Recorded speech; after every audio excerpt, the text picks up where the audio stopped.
was the end of October in the mountains in Austria. I was there on a field trip with my architecture students from Zurich. And when we reached a high valley, I surprised them with the news that there was no hut or hotel booked for the night. It was not a mistake, it was totally on purpose. The challenge was to build our own shelter with whatever we could find. And we all survived. It was cold, it was really tough. And it was a great learning experience to discover that there are a lot of resources given by nature for free. And all that we need is our sensitivity to see them and our creativity to use them. I found myself in a similar situation when I was an architecture student about 13 years ago. I went to Bangladesh to a remote village called Rudapur with the aim to design and build the school as my thesis project. I had lived in that village before when I was 19 and I volunteered at Deepshikha, a Bangladeshi NGO for rural development. And what I had learned from them was that the most sustainable strategy for sustainable development is to cherish and to use your very own resources and potential and not get dependent on external factors. And this is what I try to do with my architecture as well. In terms of suitable building materials for my school, I didn't have to look far. They were right under my feet. Mud, earth, dirt, clay, however you call it, and bamboo that was growing all around. Electricity in remote Bangladesh is rare, but we didn't need it. We had human energy, and the people were happy to have a work. Tools were an issue too, but we had these guys, water buffaloes. We had also tried it with cows, but interestingly, they were too intelligent. They were always stepping in the holes of the previous round. They wouldn't mix the mud, the straw, the sand, which are the ingredients in the walls. And except a small team of consultants like my partner for realization, Eike Roswak, and my basket weaver cousin Emmanuel, it was all built from craftsmen from the village. So, and this is the Meti School after 6 months of construction. Thank you. Load-bearing earth walls that really ground the school. And a large bamboo structure that brings the lightness in. That's the classroom on the ground floor. Attached to it are the caves. They're for reading, for snuggling, for solo work, for meditation, for playing. And the classroom on the top. The children all signed with the names in Bengali at the doors, and they did not only sign, they also helped building the school. And I'm sure you all had your hands in mud or clay before. It's wonderful to touch. I love it. The children loved it. And can you imagine the feeling of a small boy or a girl or an illiterate day laborer standing in front of that school building and knowing that you built this out of the ordinary bamboo and it's just the dirt underneath your feet, using nothing but your hands? That gives such an enormous boost of trust and confidence in yourself and the community. And in the material. Especially mud has a very poor image. When we think of mud, we think of dirt, it's ugly, it's non-durable. And this is the image I want to change. In fact, it's the 11th rainy season for this school now. Really harsh horizontal monsoon rains, and the walls are standing strong.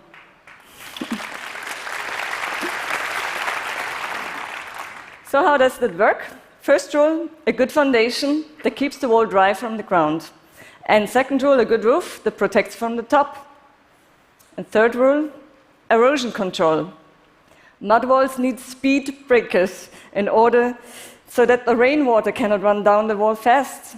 And these speed breakers could be lines of bamboo or stones or straw mixed into the mud, just like a hill needs trees or rocks in order to prevent erosion. Works just the same way. And people always ask me if I have to add cement to the mud, and the answer is no. There is no stabilizer, no coating on these walls, only in the foundation. So this is the close-up of the wall after 10 years, 10 rainy seasons, and as much as I grew a bit older, the wall got some wrinkles as well. The edges might not be as sharp as before, but it still looks pretty good. And if it needs repairing, it is really easy to do. You just take the broken part, make it wet, and put it back on the wall, and it will look the same as before. Wish it would work on me too.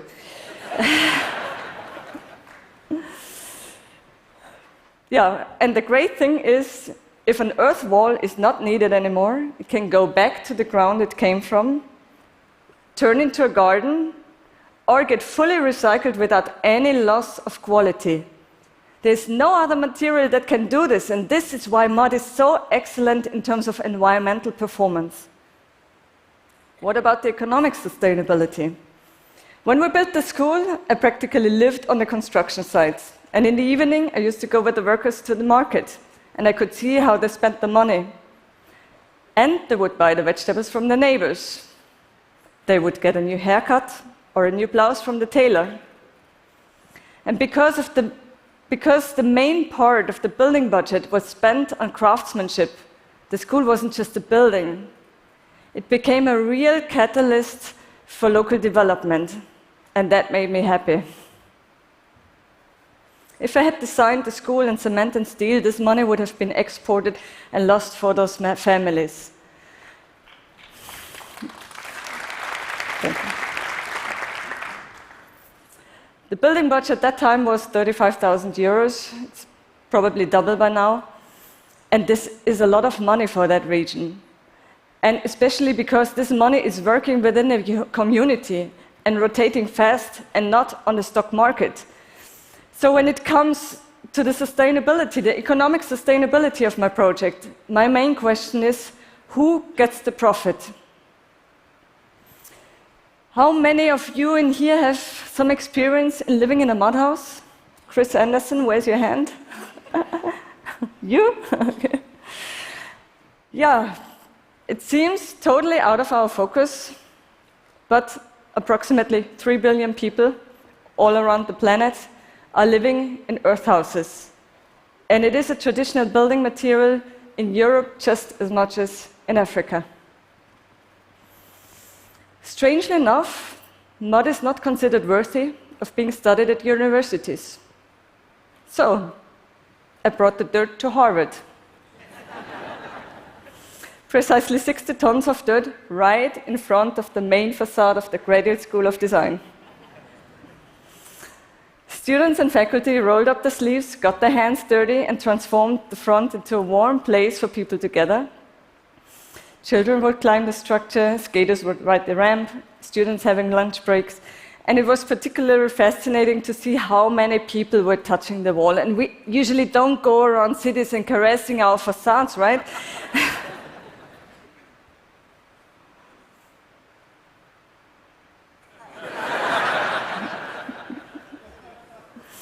Of course, this was a small-scale project, but in terms of awareness building and in terms of education, it was like an acupuncture trigger point. And in fact, in more and more countries, earthen structures, load-bearing earthen structures, are not allowed to be built anymore, although they are traditional and has lasted for hundreds of years. And not because the material is weak, but because there are no architects and engineers who know how to deal with that material. So education on all levels for craftsmen, engineers, and architects is really strongly needed. Equally important is technological development, like prefabrication, developed by my colleague Martin Rauch, who is an Austrian artist and an expert in earthen structures. And he has created technologies for rammed earth elements, for prefabrication of rammed earth elements that include insulation, wall heatings and coolings, and all sorts of electrical fittings that can be layered to multi-storied buildings. And this is important in order to scale up and in order to fasten up the processes, like in the Ricola Herb Center in Switzerland. And finally, we need good built projects that prove you can build with an ancient material in a very modern way. It is not a matter how old a material is. It's a matter of our creative ability to use it today. These, for example, are 3 hostels that I did in China, in the village Baosi, about 6 hours by bus from Shanghai. The outside shape is woven bamboo, and the inside core is stones and rammed earth. And it is a traditional building material. Even large parts of the Great Wall in China have been built with rammed earth, but it's getting replaced by concrete. And this trend, it's happening very fast. Within only a couple of years, China has consumed more cement than the United States in the entire 20th century. And this trend of replacing natural building materials with materials that require a lot of energy, that are energy intensive, and that emit CO2 is really clearly contributing to climate change. And we have alternatives such as mud, stones, timber, bamboo, earth that are totally effective options for all sorts of purposes. This, for example, is an office building that we did for Omicron Electronics in Austria. Mud is healthy for the planet, but also for the human bodies. And the material is low-tech, but the performance is high-tech. The earth walls keep the highly sophisticated tools in the building safe by naturally regulating moisture. And this wall, in my own home, is our humidifier. We love our 6 tons of dirt at home, not only because it's healthy and sustainable. Its archaic warmth is touching deep within. My personal dream is to build a mud skyscraper right in Manhattan. Yeah. And this dream isn't so crazy if you think of the mud city of Shibam in Yemen that was built in the 16th century and has lasted now for 500 years. What was possible that long ago is possible today as well. And we can apply all our technical know-how to apply to this ancient material so that it meets our needs and our dreams. All around us, and just below our feet, are wonderful natural building materials. Let's use them. And I deeply believe our homes, our workspaces, our cities would become more healthy and sustainable, and more humane and beautiful. Thank you. Thank you.